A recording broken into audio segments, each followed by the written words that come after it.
China, Pakistan can resolve investment problems, but Belt and Road concerns should not be ignored, experts say.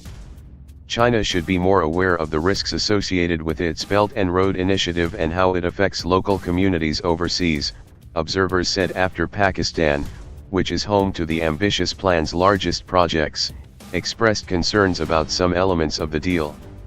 While the new leaders of the South Asian nation, President Arif Alvi and Prime Minister Imran Khan, on Sunday reconfirmed their commitment to the China-Pakistan Economic Corridor, CPEC, local officials reportedly told visiting Chinese Foreign Minister Wang that they also plan to review or renegotiate some of the agreements under the $62 billion deal.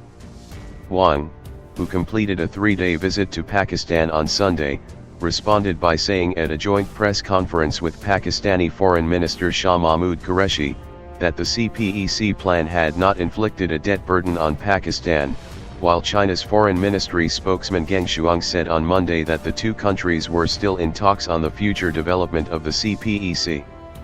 Before his election victory last month, Khan was a strong critic of his predecessor's handling of Chinese investments. Experts said, however, that his past criticism was mainly related to domestic politics, and predicted the former cricketer would continue to support the CPEC as it had helped fund Pakistan's development and boost its economic growth to nearly 6%. Wang Dihua, a South Asian expert at the Shanghai Municipal Center for International Studies, said Khan's current concerns mostly related to how the money was being allocated. There were problems that the projects and investment were not equally distributed among provinces and regions to benefit more people, so Khan and his party will demand some changes, he said. Sun Xiai, a specialist in South Asian affairs at the Chinese Academy of Social Sciences, said that even if some projects within the CPEC did need to be changed or redesigned, it would not affect the overall program or the China-Pakistan relationship,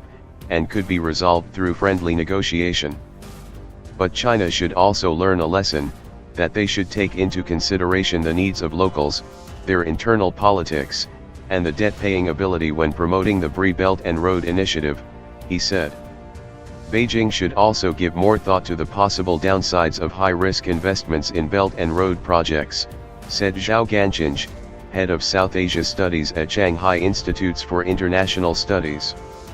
Given the high profile of the CPEC, China will try its best to keep it going and prevent any negative spillover into other BRI projects, he said. However, while difficulties with the CPEC were manageable thanks to the close political and military ties between China and Pakistan, if such difficulties arose in a country that doesn't have such close ties, the potential problems would be much worse, Zhao said. The concerns over China's Belt and Road plan in Pakistan come after a series of recent setbacks in other countries. Malaysia last month suspended the China-backed $20 billion East Coast Rail Link and two pipeline projects worth over $2 billion citing cost concerns, while Myanmar decided to scale back plans for the Kayak Paya port development due to debt risks. Meanwhile, the fate of two hydropower projects in Nepal is unclear, while a rail link through Laos could end up costing half of its gross domestic product. Under the framework of the CPEC, China has so far invested $19 billion in 22 projects, 9 of which have already been completed, with 13 under construction and others planned. Speaking at a press conference, spokesman Geng said the next focus of the CPEC would be a series of projects related to industrial cooperation and improving local people's livelihood.